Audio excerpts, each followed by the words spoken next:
Bom dia, meus irmãos.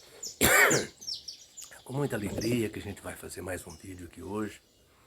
Estou muito feliz com o meu trabalho, que graças a Deus eu tenho conseguido alcançar muitas pessoas, né?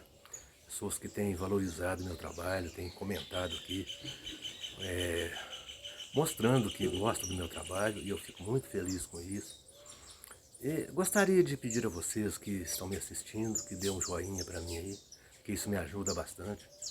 Você que ainda não se inscreveu, por favor, se inscreva no meu canal.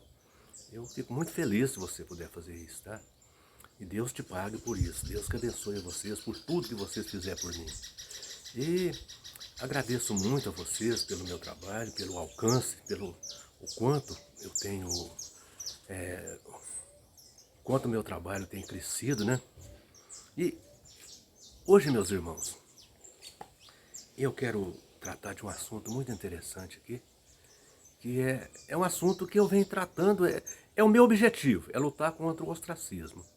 Esse ostracismo, eu não vou parar de lutar enquanto ele não acabar, e se ele não acabar nunca, eu também nunca vou deixar de lutar, porque eu não concordo com isso, porque esse ostracismo que as testemunhas de Jeová praticam, ele não é bíblico, ele é uma atrocidade, e que o corpo governante tenta julgar a culpa em Jesus, usando textos fora de contextos, textos mal interpretados, para julgar a culpa em Jesus pelo ostracismo. Mas Jesus não mandou ninguém ostracizar ninguém, Jesus não mandou pai colocar filhos para fora de casa, nem filhos abandonar pais.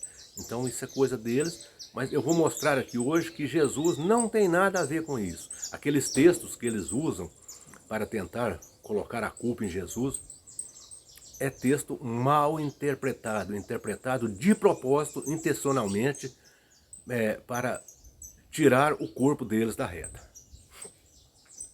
Meus irmãos, por exemplo, esse corpo governante, eu creio que o que eles fazem, eles fazem por maldade. Eles fazem por maldade ou por interesses próprios. Até porque, vou mostrar a vocês por quê. Porque conhecer a Bíblia, eles conhecem. Esse corpo governante, eles conhecem a Bíblia. Não adianta ninguém falar que eles não conhecem a Bíblia, porque eles conhecem. Senão, como é que eles achariam os textos que são contrários às suas crenças para eles falsificá-los? Né? Como, por exemplo, todo texto onde a palavra alma tem característica de vida após a morte, eles trocam por vida. Né? Então, mostrando que eles realmente conhecem a Bíblia. Né? Eles têm tempo para fazer as suas pesquisas. Eles têm tempo para pesquisar. Tempo eles têm de sobra. Até porque eles não trabalham. A pessoa que não trabalha tem tempo para pesquisar, mas pesquisar para fazer maldade, não é pesquisar para fazer o bem, não. Eles têm as TJs para sustentá-los. As testemunhas de Jeová ainda faz questão de sustentá-los. Até ainda briga para defendê-los. Eu vou mostrar aqui alguns versículos que eles interpretam de forma errada para apoiar o ostracismo praticado pelas TJs. E o pior de tudo, conforme eu já disse no início ali, eles culpam Jesus por isso. Eles dizem que foi Jesus quem determinou o ostracismo. Mas eu vou esclarecer aqui alguns textos muito usados por eles para apoiar essa atrocidade. E vou mostrar que Jesus não mandou ostracizar ninguém, muito menos mandou separar famílias por sua causa.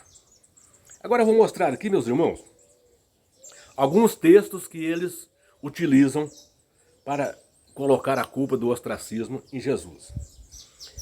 Lucas, capítulo 12, versículos 49 a 53.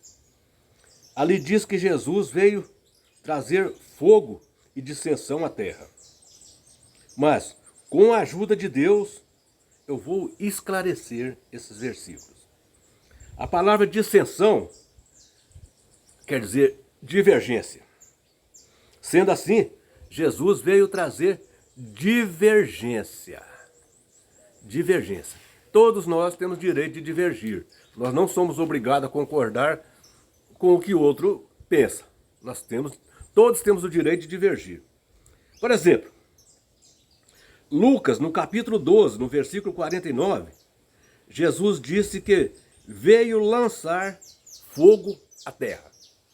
Mas agora vamos entender o que é esse fogo que Jesus veio lançar. Se vocês notar o versículo seguinte, que é o versículo 50, vocês vão ver que Jesus, quando ele diz que veio lançar fogo à terra, ele está falando da sua própria morte. Ele está falando da própria morte dele. Jesus disse assim, ó: eu tenho um batismo com o qual hei de ser batizado, e quanto me angustio, até que eu mesmo se realize. Então, preste atenção, meus irmãos. Jesus está falando aqui da sua morte, porque ele já havia sido batizado. Ele não ia ser batizado de novo. Então, quando Jesus disse que veio lançar fogo sobre a terra, ele estava falando do seu sofrimento e morte. Ele estava falando dele, do próprio Jesus, do seu sofrimento e morte. Agora, Lucas capítulo 12, versículo 51, ele disse que não veio trazer paz à terra, mas sim dissensão, ou seja, divisão. O que significa isso? O versículo 12, o capítulo 12, versículo 52, arranca a máscara do corpo governante e joga ela por terra. Arranca a máscara do corpo governante. Veja o que o texto diz. Preste atenção. Porque Jesus diz, preste atenção, porque daqui em diante estará 5 dividido numa casa. 5 dividido numa casa. 3 contra 2 e 2 contra 3. Preste atenção, meus irmãos. Jesus está dando aqui, está dando a entender que não mandou ostracizar ninguém. Ele disse que haverá 5 dividido numa casa. Ele não falou para ninguém colocar alguém para fora de casa, se caso as opiniões deles não fossem iguais.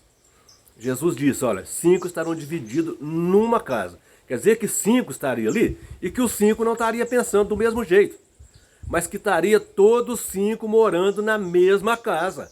Jesus não disse que se um discordar do outro, alguém tinha que colocar o outro para fora de casa, porque aquela pessoa discordou, não. Entendeu? Então, meus irmãos, a divisão é dentro de casa. Não tem que mandar ninguém embora por opiniões divergentes.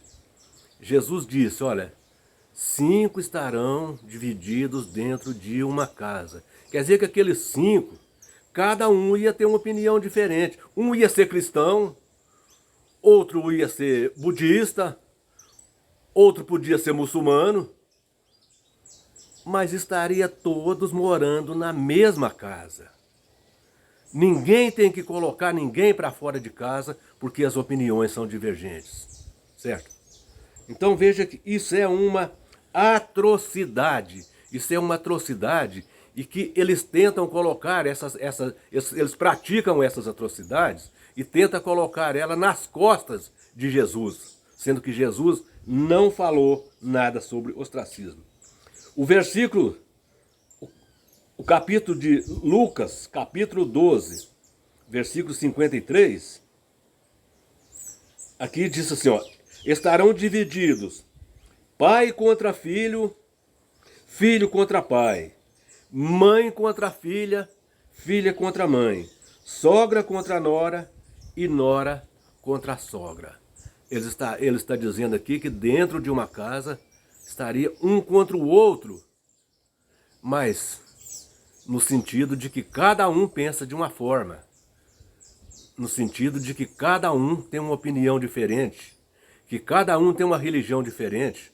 Um acredita em Jesus, outro não. Um é muçulmano, outro não. Um pode ser budista, outro não. Um pode ser espírita e o outro não. Contando que vive todos naquela casa e cada um respeita a religião do outro. Era isso que Cristo estava querendo dizer.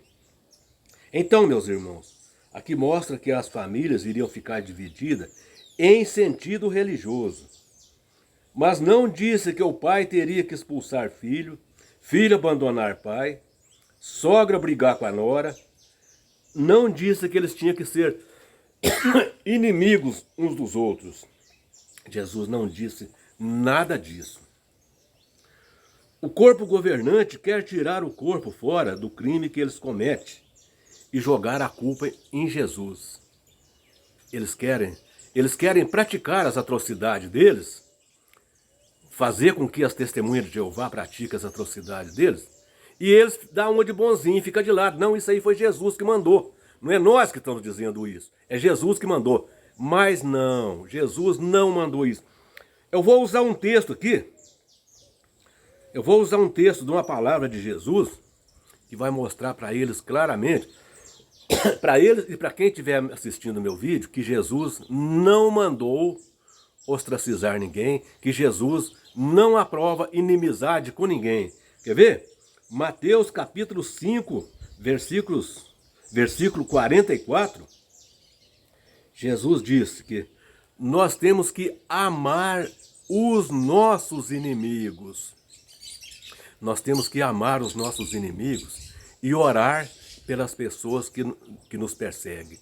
Agora, meus irmãos, se nós temos que amar os nossos inimigos, Jesus diz que nós temos que amar os nossos inimigos, o próprio Jesus ia mandar nós odiarmos os nossos parentes, ia mandar pai odiar filho, ia mandar filho odiar pai, ia mandar filho deixar pai abandonado no asilo e nem sequer o visitá-lo, ia mandar pai colocar filho para fora de casa, filho adolescente para fora de casa, ia mandar pai colocar filho para fora de casa e nem sequer um telefonema da filha não poder atender. Vocês acham que Jesus ia mandar isso? Né? Então, esse texto de Mateus, capítulo 5, versículo 44, joga um balde de água fria nessa mentira do corpo governante. Que Jesus disse aqui que nós temos que amar os nossos inimigos. Se nós temos que amar os nossos inimigos, imagine os nossos filhos, os nossos pais. Imagine então se nós não temos que amar nós temos que amar ainda mais os nossos filhos, os nossos pais, os nossos avós. Nós não podemos desprezá-los simplesmente porque temos opiniões diferentes, não. Jesus disse aqui, ó, eu vim trazer divisão. Jesus veio trazer divisão. Jesus veio trazer o direito de cada um divergir um do outro. Jesus não veio trazer guerra, não. Entendeu? Então, corpo governante, para de julgar a culpa em Jesus, assume o erro de vocês, porque isso é de vocês, isso não é de Jesus. Jesus não mandou isso não, tá? Então, assume.